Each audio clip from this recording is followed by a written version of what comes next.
Zero pa ako. Zero. Wala akong dala. Kasi zero yung dala ko. What the fuck? Big lang. Tsaka yung bibig yung dala ko. Yung aura and presence ko.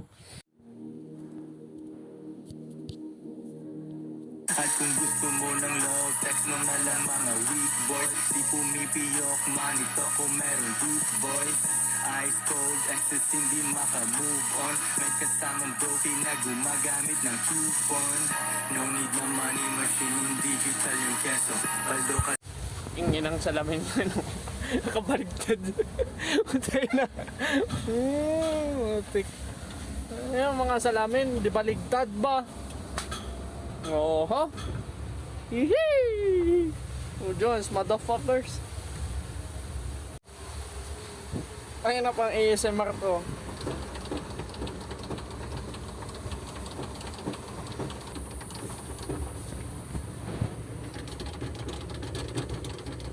Dahil yun itong kamay na to,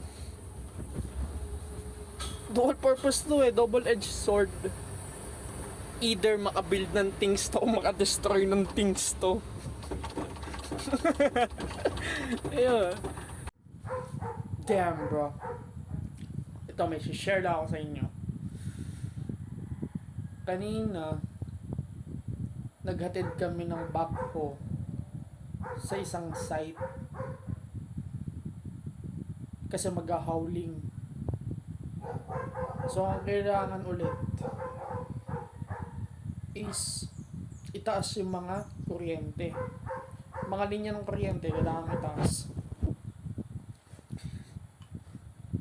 Hindi papunta pa lang. Sige. Ganun ang mangyayari. Tataas yung linya ng kuryente.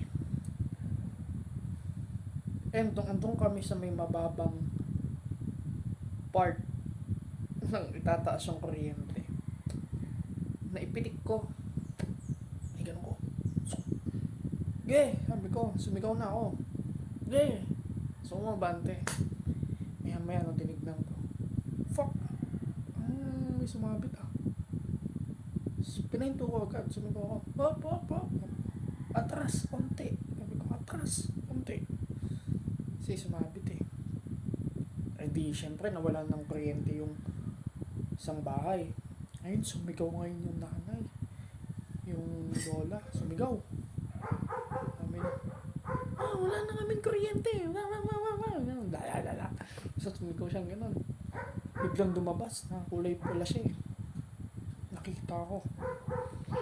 Nung nakita ko, ganito yung pinaka-senaryo. Imagine niyo to.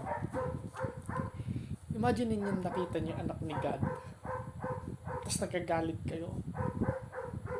Dahil may nangyaring masama. Tapos tinignan ka. Hindi kumalma siya. Kumata si nanay. Tapos sabi ko kay nanay, Nay, pasensya na po ah. Akin po. Sumabit po yung kuryente. Hindi ko po naiangat ng maayos. Sabi ko, damn. Ginawa yung sinabi ko. Pakibantayan po muna. Baka may ibang maaksidente. Kasi nga, itim yung linya eh. May lalagay ko sa inyo dito. Itim yung wire.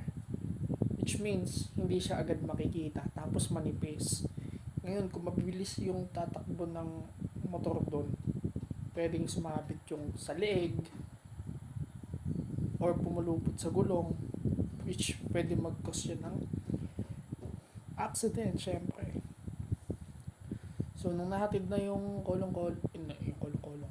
yung self-loading na may backhoe, punta na agad ako doon sa nag-aayos ng kuryente. Ayan.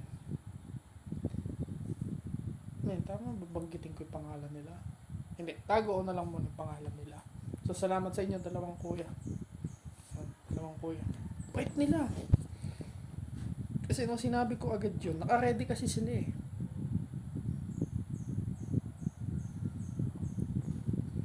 So, naayos agad yung kliyente. So, habang inaayos yun, tinulungan ko kasi siyempre mali ko yun eh.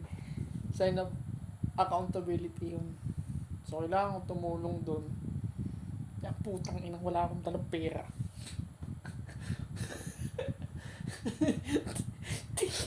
Thank you sa God. Hindi naman ako siningil. Thank you sa God. Sa God, thank you. Tawa na ako ng tawa. Kasi, hindi ko naman nakita sa mukha nila na parang napilitan silang gawin yung bagay na yun. And at the same time na parang, oh, bayad! Wala ko nakita ganun na energy. Eh, puta na. Zero pa ako. Zero. Wala akong dala. Kasi zero yung dala ko. What the fuck? Big lang. Tsaka yung bibig yung dala ko. Yung aura and presence ko. Inano, thank you po. Nay, thank you ulit. Kasi bigla ko mahal mo si nanay. Sa loob-loob ko. Thank you. Peace out.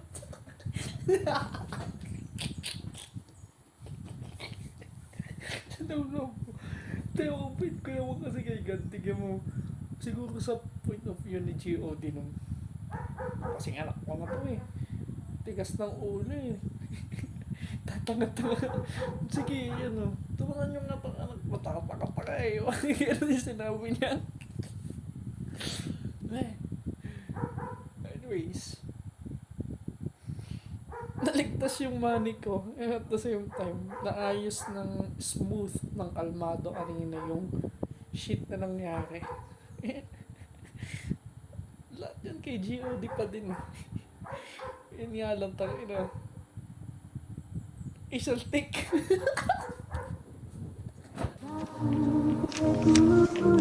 Yeah. Di ako nag-switch to joints hanggang doomsday. Sunday aking vibes kahit ngayon pa ay Tuesday. Daily aking payday, hindi kinsenas type shit. Mga wak na rappers hindi makalapit.